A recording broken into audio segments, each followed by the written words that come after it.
In 1324, Ireland witnessed Europe's first ever witchcraft trial, setting off a series of chilling prosecutions that would involve a king in debt, an innocent servant, and a maid whose affliction led to widespread hysteria. Join us as we explore the gripping and dark history of Ireland's most notorious witchcraft trials.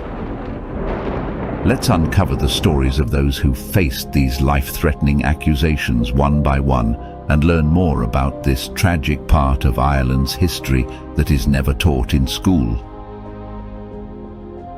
The witchcraft trials that pervaded 17th century Europe led to numerous executions, yet Ireland saw relatively few such incidents. This scarcity was attributed by some to the absence of a witch cult in Ireland, suggesting not a lack of witches but a distinct cultural attitude. In Ireland, witchcraft-related practices like ancient remedies and customs were integrated into daily life. The supernatural was not vilified. Instead, traditional ways were deeply respected, persisting even today. In times of sorrow, lighting a candle was as common as boiling a kettle. Customs like visiting wells, recognizing fairy forts, honoring certain hawthorns, and robustly celebrating Halloween were widespread. Strangely enough, despite this, the first witch trial in Europe occurred in Kilkenny City. Known as the sorcery trial of Dame Alice Keitler, it took place long before the European witch trial craze.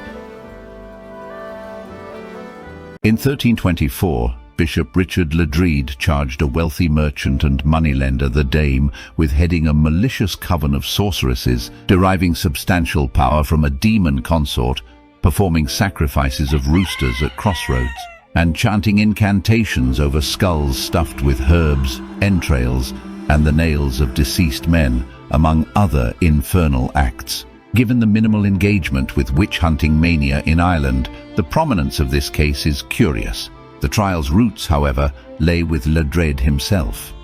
A London native and a product of the highly superstitious Templar-hunting Pope John XXIII's court, he imported these extremist views to Kilkenny. The Dame, then on her fourth husband, faced accusations from her previous husband's children that she had coerced their father into bequeathing his fortune to her eldest son. These disinherited offspring presented their grievances to Ledrede, also alleging that Alice was poisoning her current husband, who was gaunt with his nails falling off and devoid of body hair. Ledrede augmented these claims with his own elaborate and otherworldly accusations. He swiftly concluded that Alice Keitler had amassed her wealth and status from a demonic entity named Robin, Son of Art, ignoring the possibility that Keitler could have earned her wealth through her own ingenuity and determination, potentially matching his own cunning and ruthlessness. The Keitler case stands out from others, as the accused was a powerful and affluent individual.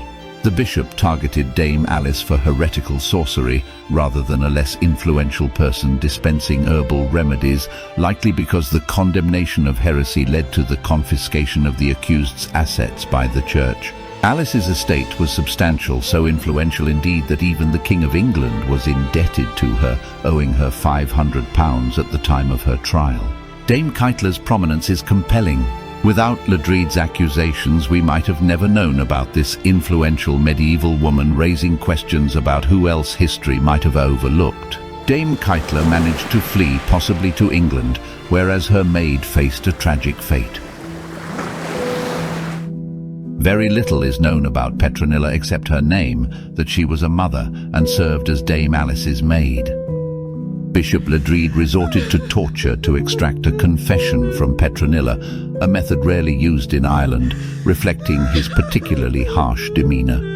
The historical records simply state that on a specific day, a woman was sentenced to death by burning.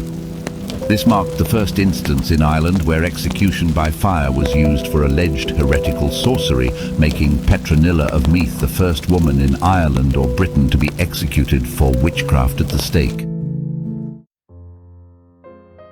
Florence, an aged woman, approached Puritan John Pine's home to ask for food during Christmas. His servant, Mary Longden, turned her away as Florence muttered ominously. Later, when their paths crossed again, Florence embraced Mary and kissed her, pleading for friendship and goodwill. This act would cost Florence dearly, as Mary soon experienced fits and hallucinations, insisting Florence's kiss had enchanted her. She also claimed to suffer from stones falling on her and began vomiting objects like pins and straw. The community elders even testified seeing her levitate. Charged and tried, Mary's condition worsened in Florence's presence, leading to Florence's imprisonment in Yall jail. Under the examination of Valentine Greatrakes, known as the Stroker, Florence struggled to recite the Lord's Prayer due to old age and poor memory. Florence's fate at this point is unclear, but it is believed she did not survive the ordeal typical of the harsh Cromwellian regime. In 1710, the Presbyterian enclave of Island Magee in County Antrim introduces us to James Haltridge's household, where his new servant, Mary Dunbar, alleges she was haunted by spirits and witches. The disturbances began the night she arrived. Aprons vanished and were later found tied in knots intertwined with the flannel cap of James's deceased mother-in-law, an omen considered sinister. That same night, Mary suffered convulsions and saw visions of women whom she identified as witches, causing the household's misfortune, naming several local women. These women were subsequently detained. When brought near the house, it was reported that Mary convulsed again. Astoundingly, based on Mary's visions alone, the mayor of Carrickfergus authorized the arrest of 8 women. During the proceedings, Mary detailed an assault in her visions, claiming one witch manipulated her tongue and clawed at her throat with twisted fingers and bulging knuckles.